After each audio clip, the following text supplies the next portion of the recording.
தாவேக தலைவர் விஜயின் பிரச்சாரத்திற்கு தடை விதிக்க கோரி அவசர வழக்கு ஒன்று சென்னை உயர்நீதிமன்றத்தில் முறையீடு செய்யப்பட்டிருக்கிறது. இது தொடர்பான முக்கிய செய்தியை பார்க்கிறோம்.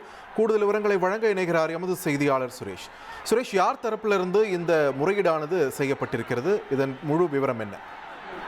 வணக்கம். அதாவது கரூர் சம்பவம் தொடர்பாக இந்த கூட்ட நெரிசலில் சிக்கி காயமடைந்த செந்தில் கண்ணன் என்பவர் தான் இந்த வழக்கை தாக்கல் செய்திருக்கிறார்.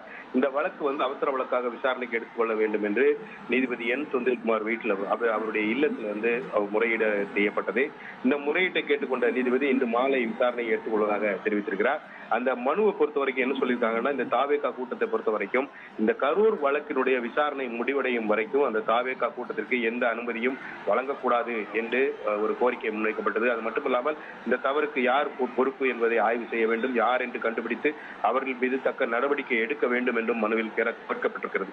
வருங்காலங்களில் எந்த ஒரு பாதுகாப்பு நடைமுறையும் இல்லாமல் எந்த கூட்டத்துக்கும் அனுமதி வழங்கக்கூடாது என்ற ஒரு கோரிக்கையும் முன்வைக்கப்பட்டிருக்கிறது.